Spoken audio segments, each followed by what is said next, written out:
Doménicos Theotokópulos, el Greco, nació en Candía, la capital de la isla de Creta, en 1541, que por aquella época pertenecía al Ducado de Venecia. Desde pequeño mostró su entusiasmo por la pintura y ya con la edad de 25 años era un maestro en el arte de los iconos bizantinos. Al fallecer su padre, su inquietud y preocupación artística le hace vender una de sus obras, un icono representando la Pasión de Cristo, que le permitió obtener unos ingresos que destinó para preparar su viaje a Venecia donde esperaba convertirse en un gran pintor.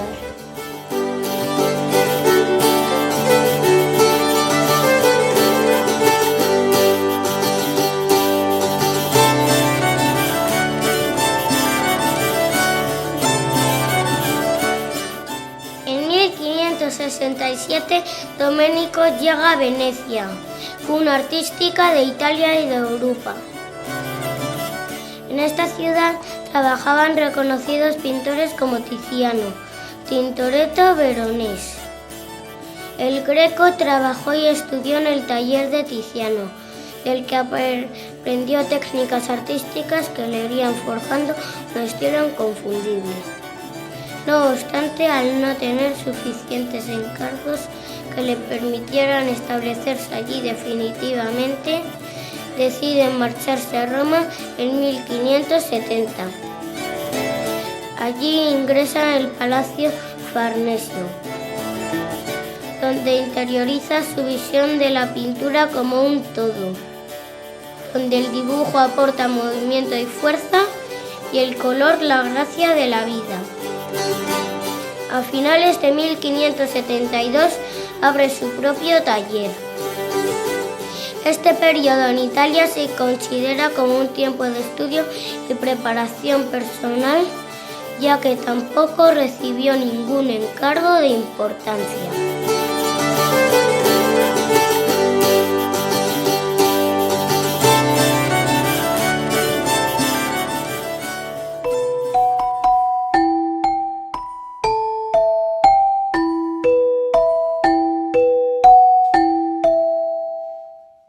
En 1577, a la edad de 36 años, llega a España. Primero se dirige a Madrid, capital de España, donde el rey Felipe II había invitado a los mejores artistas italianos para decorar el monasterio del Escorial. Aunque el cuadro que realizó, el Martillo de San Mauricio, era de una calidad excelente, no terminó de satisfacer al rey. La amistad del pintor con el hijo del deán de la Catedral de Toledo le asegura importantes encargos en Toledo. Así pues, decide trasladarse a la ciudad castellana, donde llega en julio de 1577. En aquella época, Toledo era la capital religiosa de España y una de las ciudades más grandes de Europa y por consiguiente del mundo.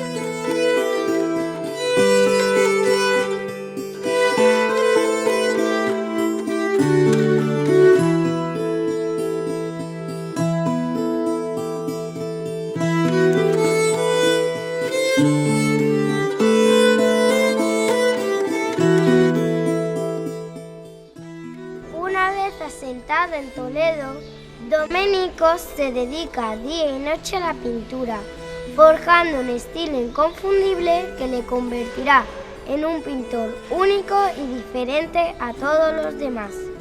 Uno de sus primeros encargos es el Espolio, que representa un pasaje bíblico de la Pasión donde Cristo es despojado de sus ropas.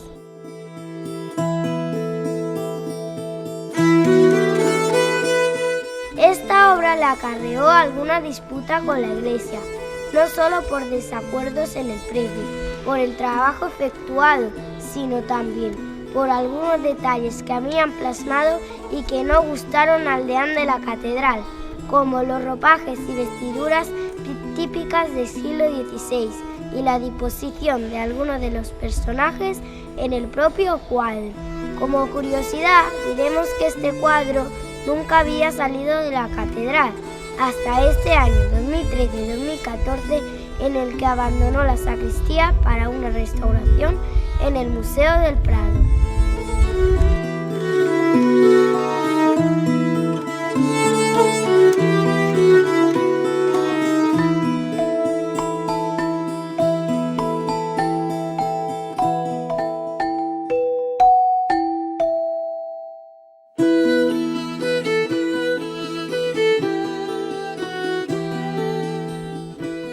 Otro Otros muchos cuadros destacan por el movimiento de sus figuras, naturalismo y riqueza inventiva. Algunos ejemplos son el retablo mayor y los retablos laterales de la iglesia de Santo Domingo el Antiguo, del que forman parte la Asunción de la Virgen y la Trinidad.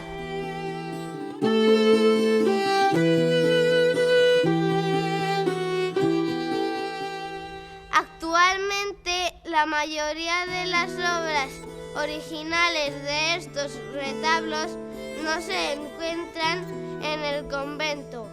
Lo que contemplamos son copias de gran calidad que se realizaron tras la venta de algunos de los originales.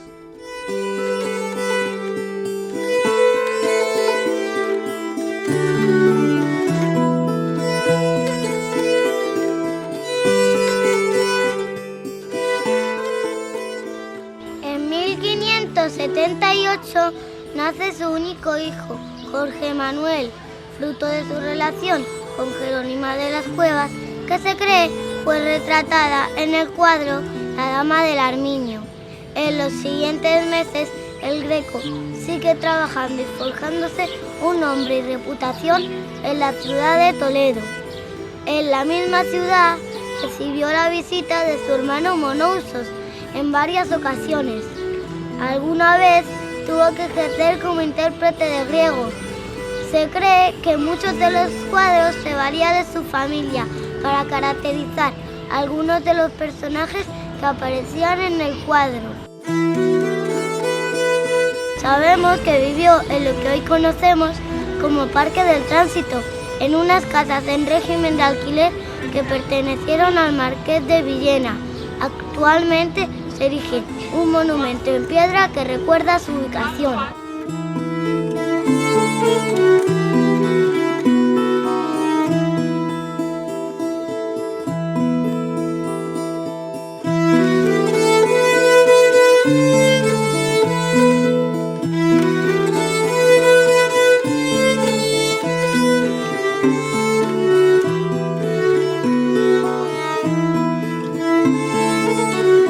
El 12 de marzo de 1586 obtuvo el encargo de El entierro del Señor de Orgaz, su obra más conocida, realizada para la iglesia de Santo Tomé.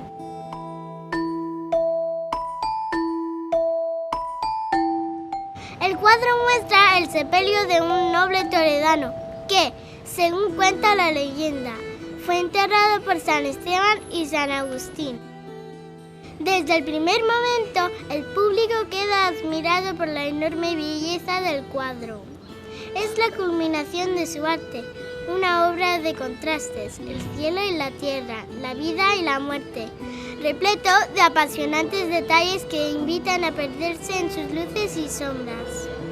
Destaca también la magnífica galería de personajes nobles toledanos, donde podemos apreciar entre ellos a su hijo Jorge Manuel, los hermanos Covarrubias, que fueron dos de las personas que más le ayudaron en la ciudad, y lo que supuestamente siempre se ha entendido como su autorretrato, que aparece saludando al espectador.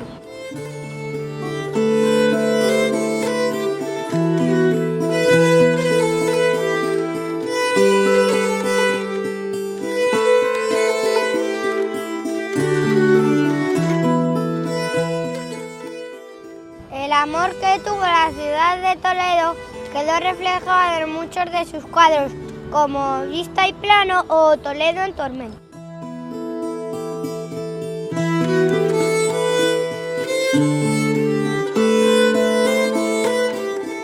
En otros, por el contrario, aunque la escena principal sea de tema religioso o mitológico, véase el Laocote o la Asunción de la Virgen, siempre aparecerá Toledo como marco de la historia. Igualmente, el Greco creó escuela en la ciudad. Muchos artistas quisieron aprender de él y trabajaron en su propio taller. Entre ellos podríamos destacar a su propio hijo, Jorge Manuel, Luis Tristán y Pedro Orrén.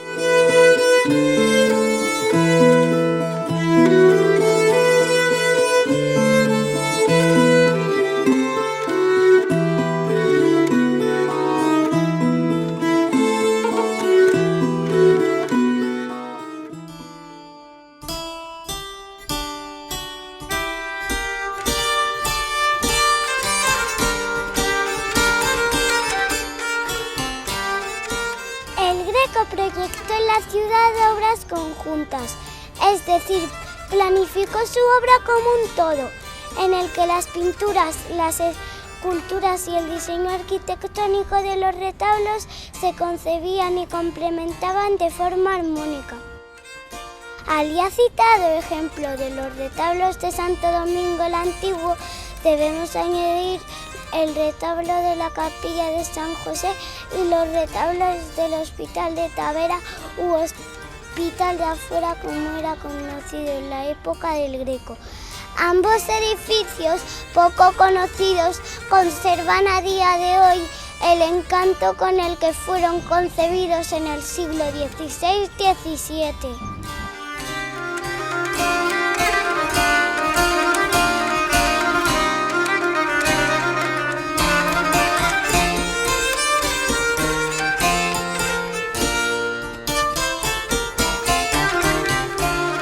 En agosto de 1612, el Greco y su hijo acordaron con las monjas de Santo Domingo el Antiguo contar con una capilla para el enterramiento familiar. Para ella, el artista realizó la adoración de los pastores. El 7 de abril de 1614 falleció con 73 años, siendo enterrado en Santo Domingo el Antiguo. Unos días después, Jorge Manuel realizó un primer inventario de los pocos bienes de su padre, incluyendo las obras terminadas o en proceso que se hallaban en el taller. El panteón familiar supuestamente debió ser trasladado antes de 1619 a San Torcuato, motivado por una disputa entre Jorge Manuel y las monjas de Santo Domingo el Antiguo, aunque se piensa que nunca llegó a realizarse el traslado.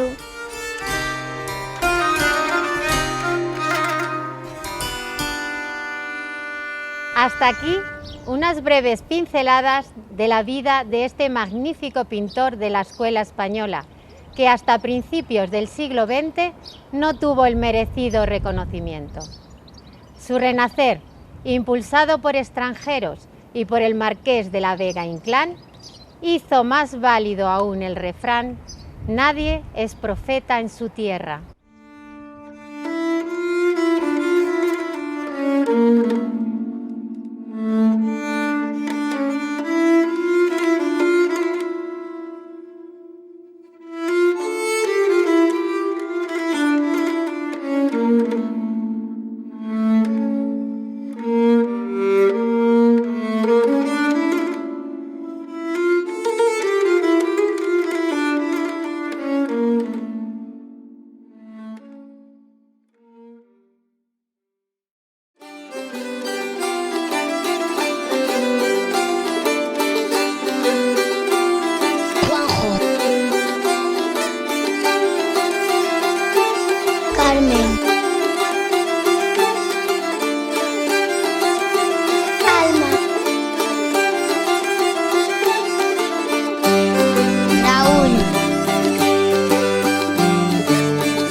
Álvaro.